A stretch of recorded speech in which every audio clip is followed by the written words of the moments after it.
Hi, I'm Mikey and you're watching City Lights and Novas TV. Today we're hanging out with the dynamic duo Aaron and Alistair, who, after the success of their first show, Two for Tea, have come back to Vancouver with a brand new show called High Tea. They've won plenty of awards for their style of theatre, so let's check it out. Thank God! G-O-D.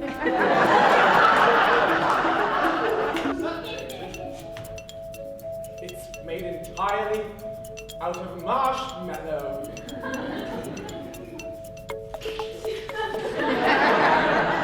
So you don't even need to open it.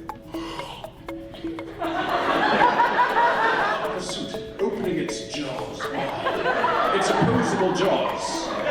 It's opposable jaws with eyeballs on top.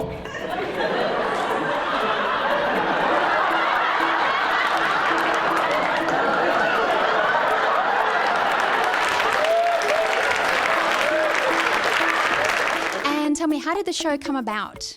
Well, actually, it's our second show with these characters. Two for Tea came about. These characters came about through improvised play with a group of physical theater performers we work with in Vancouver. We were improvising a sketch, and just on impulse, we created these characters and had them improvise a scene together, as we are wont to do with this group. And they improvised a little tea party. And that really resonated with the other performers, and so we put it in a show, and we had never had such a wonderful audience response. Well, the immersiveness of your performance, because you actually have a lot of audience interaction, right? We certainly do have a lot of audience interaction. In fact, we sort of treat the audience like a character in our show, and we invite them to play with us. So the setup of High Tea involves a series of events that increasingly involves the audience as a player in that experience. The show starts off very subtly involving the audience without them even really noticing that they're going to be involved. And then as the show progresses and as we move the action from the stage through the fourth wall, as we literally break it and flood the entire audience and the world with tea, the audience becomes characters in this nautical epic. And I understand it's had some really good responses all around the world. Well, your sort of style of performance, you've won plenty of awards. Can you tell us a bit about that and your experiences overseas? Yeah, it's been an amazing journey with these shows, with Two for Tea and High Tea. At festivals, wherever we've been, we've sold out shows and won awards like Best Physical Theatre, Best Comedy, Best Script. When we won Best Script, we were so surprised because so much of what we do is physical that we didn't even go to the awards ceremony because we were sure we didn't win. And when it was announced that, wow, our script won Best Script, wow, I guess there is some quality writing in this. There is a writer in us that is of merit. The successes that we've had on tour have really stoked the fire of our desire to continue performing as a profession. What exactly is clown school? Well, there's a whole number of faces to clown.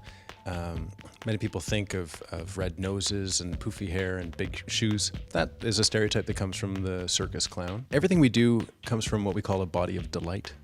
There's delight underneath everything we do on stage. So we look for the play. We look for, we play our characters like a child plays with a toy. And the audience really gets that genuine joy in the moment, in what's going on. And they find themselves wanting to play too. It's contagious. So there's that element, and also that there's no fourth wall. There's no pretend wall between us and the audience. So we really get to foster connection with them throughout the performance, and it creates a really memorable, genuine, emotion-laden experience. And on that note, I have no idea what clown school is all about, so maybe you can show me what some activities might be like. Oh yeah, of course. Sure. I think we're going to do an activity that we do in our clown training and also before shows to get us into our impulsive bodies, out of our brains, out of our thinking brains, into our physicalities. So this impulse game would start off with, say, Alistair will deliver a sound and gesture on impulse. For example, wah! He didn't plan that at all. He just did that. If he were to do it again, it would look like jaw or wee. Okay, so those are examples of impulses.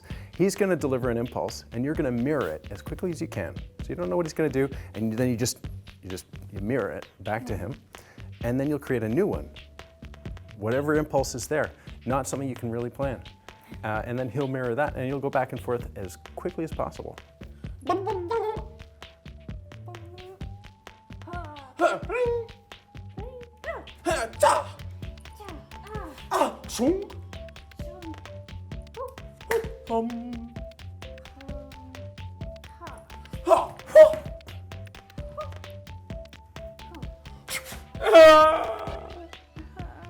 Awesome.